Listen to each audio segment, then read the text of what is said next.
as the day progresses and the stock is, downtrending more and more, that's where I'm going to look to see that the high of day is set in essentially, right?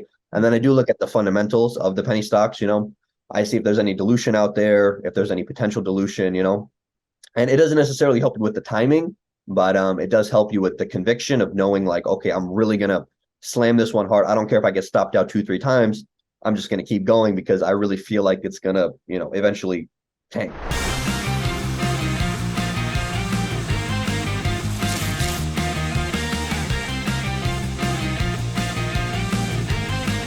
How you doing, everybody? This is another funded trader of Trade a Pool video, and today Maiwand is with me, another funded trader. How you doing, buddy? Good. How are you? I'm great. So you traded on the mini BP, right? That's Yep. For the guys at home that are not familiar with, it's $20,000 buying power that you can use in order to trade the evaluation fee, the evaluation phase. And how long it took you to pass it? I started the 17th, so I think that's like 10, 11 days, something like that. So that's pretty impressive to pass evaluation within like 10 days or so. And is it the first attempt? Is it the first time? No, this was like my third. It was like my third. It was like my third account, I think. Yeah. And this is something I usually see with other funded traders. It usually will take like 3 to 5 attempts until you pass the evaluation. But you know what? Tell me why, in your mind, on your side, why do you think we need that few attempts as a trader? Yeah, I'll be honest. I got a little bit cocky where I was trying to really just pass the evaluation quick. I wanted to see if I could be one of the first people to do it within one day. And it kind of just got to my head. And then after I blew a few, I was like, well, maybe I should just slow it down a little bit. And so I would say that's probably the biggest reason why. Yeah, and I see that with a lot of the traders, just getting first familiarized with the risk parameters, and then the aspect of I just want to do it very quickly in order to get to the funded stage, and it makes sense. But trading takes a little bit time, right? Yeah, definitely. Yeah. So tell me a little bit about your trading. How long you been doing that? I'm a COVID trader, so March 2020 is when I first started. Yeah, it's when I first started. So it's been a little bit like 3.5 years, I would say. And you started right away with penny stocks? Oh yeah, yeah. I started right away with penny stocks, right away with micro caps, and that's pretty much been it. Pretty much been it since, really. Why is that? Why did you go to the penny stocks and not the big tech? Well, at first you don't have a lot of money, right? And the penny stocks have the volatility and the percentage moves. And then over time, I think I just realized that the penny stocks, in my opinion, for like a smaller account will have more edge, right? There's less people that can participate. Like if you're a $500 million fund, right? You can't really play around in a, $5 million penny stock, Yeah. And so I'd rather compete in the smaller market where there's less people competing, less sophisticated people competing, than compete in like a large cap where there's going to be, billions and billions of dollars of funds competing against each other, right? I'd rather it be kind of like fund versus retail versus like, fund versus fund, basically. That's now, but before it's just you start and you have no money, and so you want to buy something that, can double, triple, quadruple, Yeah. Like a lot of the guys, as you said, the COVID trader, that's a great one. Okay, so you started with a penny stocks. You probably learned from YouTube or maybe took a course or two, right?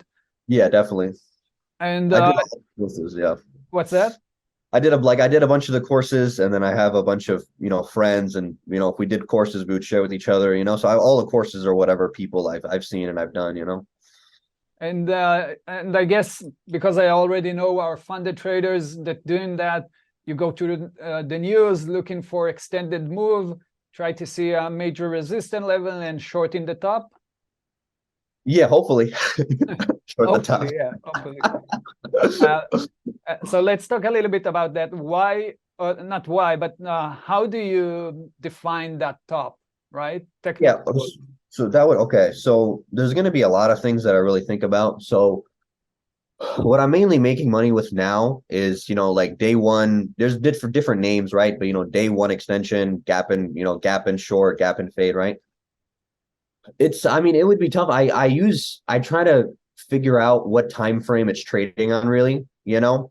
So sometimes if it's just a straight up parabolic and within like 1 or 2 minutes, 3 minutes, you see it's up 40, 50%, maybe I'll just use the 1 minute bar, like the first 1 minute bar that makes a new low. That might be where I start to look for an entry and I'll start to really zone into the tape and see if I want to slam in there and use either high of days risk or like slightly above high of day.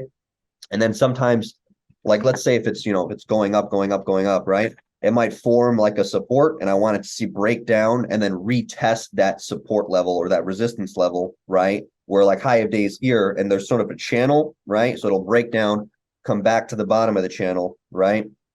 And this all depends on the setup, obviously, and that might be where I go in short, and then I really use that high of day as risk, right? But a lot of it is time of day, right? Like what time of day it is. The high of day of penny stocks usually get, or any stock really, usually gets set in within the first hour, right? Even within the first 15 minutes. So if it's within the first few minutes, I'm probably not gonna think that the top is in. But as the day progresses and the stock is, downtrending more and more, that's where I'm going to look to see that the high of day is set in essentially, right? And then I do look at the fundamentals of the penny stocks. I see if there's any dilution out there, if there's any potential dilution. And it doesn't necessarily help you with the timing, but it does help you with the conviction of knowing like, okay, I'm really going to slam this one hard. I don't care if I get stopped out 2, 3 times. I'm just going to keep going because I really feel like it's going to, eventually tank. So, Yeah, so makes sense. And yeah, let's look at your chart and talk a little bit about that. Interesting one to look at. yeah. Right. So again, you've been trading on the $20,000 buying power. That's the mini BP. For those of you not familiar with, the fee to get to that evaluation is $97, and so this is how it looks like. You had a rough time at the beginning, right? Like the first, what is it, like The 4 or 5 days? first day, yeah. Oh, and Like that first day pretty much was down to 700. 750, yeah. Yeah. So what happened, let's say, then in the next few days until you reached to the break-even point and started to move forward? Yeah, I mean in the beginning it was the same issue that I was having sort of with the other accounts, but everybody's got their own issues in trading, right?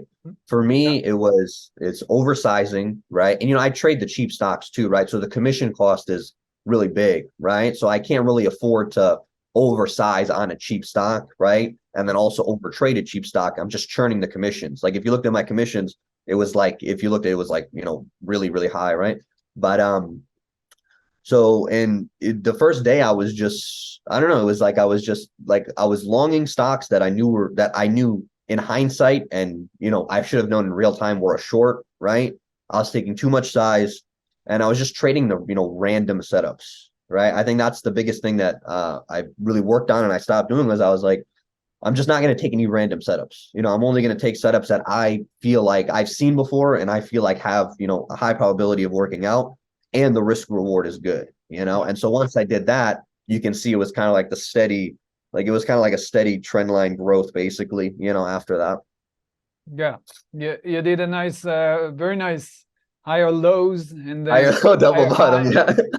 I mean, looks, you can easily put a trend line right here. Yeah, exactly, exactly. Yeah. So what's next for you? Are you going to stay with the penny stocks? Are you going to try maybe on the funded account to go with the big tech, or you found your niche? Yeah, I'm penny stock. I'm a penny stock guy through and through. Yeah. I Got just it. there's just so much more edge in my opinion in the like for especially for like a smaller account, like smaller is relative, like 20, 30, 50, 200, $300,000 account, right?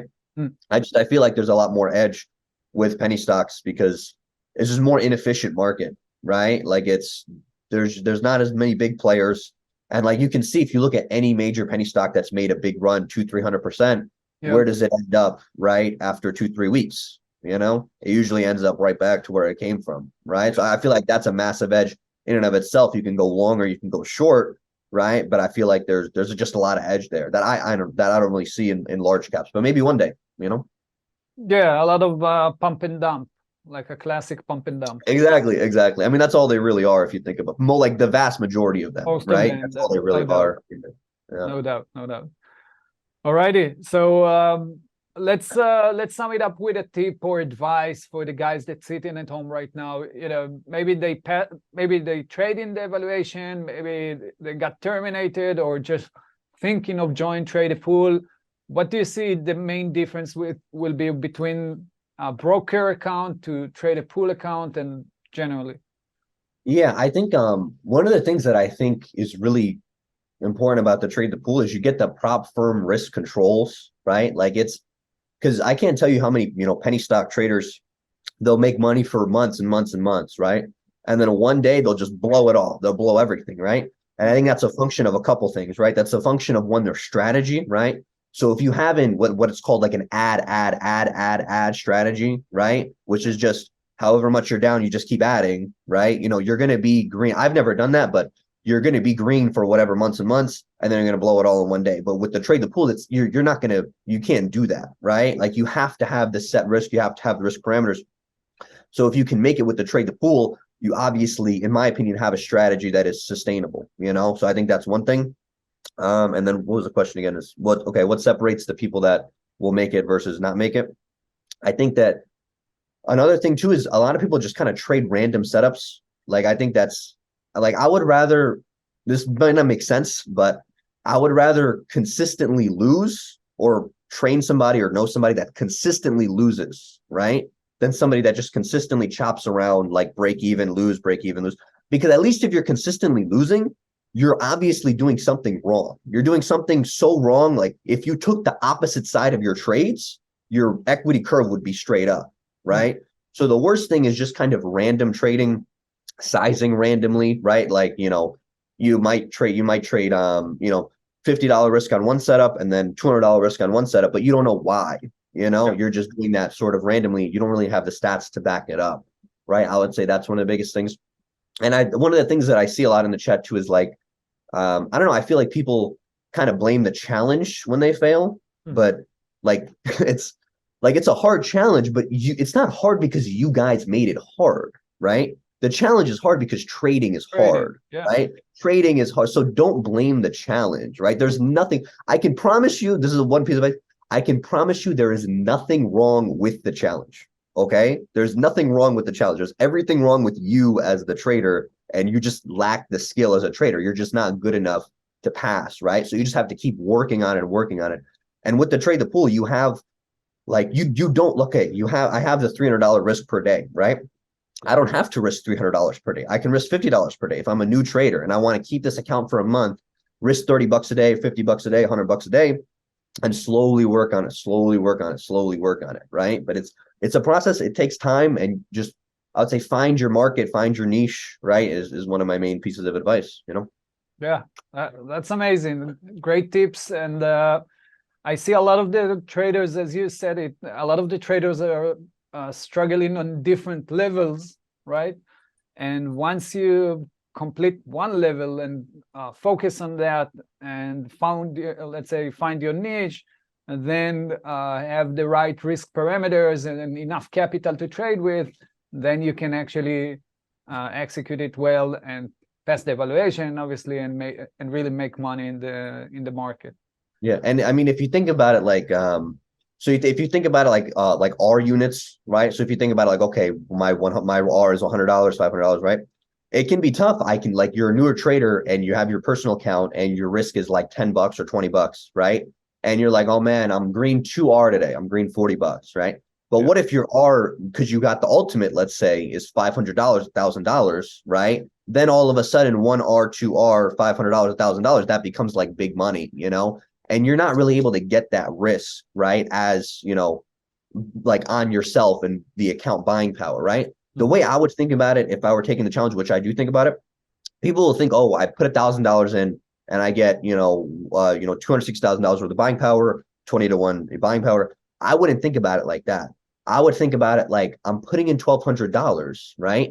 And I get $6,000 worth of risk, right? That's the way I would really think about it, because, you you can't really, there's no place in a broker really you can put $1,000 and get $6,000 worth of risk. No broker's going to risk their own money, right? I mean, that's the difference with the trade the pool prop firm. You're taking the risk on me, which, by the way, I just want to say I really appreciate the opportunity to, trade the funded account, but you're taking the risk on the trader, right? So no broker is going to be able to take the risk on you. No broker is going to give you the risk controls, right? Because the trade the pool is, they want you to succeed, Yeah, totally. That's the idea. When we both make money, Exactly. we are happy. Yeah. All righty, buddy. So thanks so much for the interview. I'm sure the guys at home that listen to it will have tons of information and inspiration as well. Sometimes you just need to see the guy that passed it, that made it, in order to push yourself to do so as well. So thanks for that. Yeah, and I'm in the Discord because everybody always complains that none of the funded traders are in the Discord.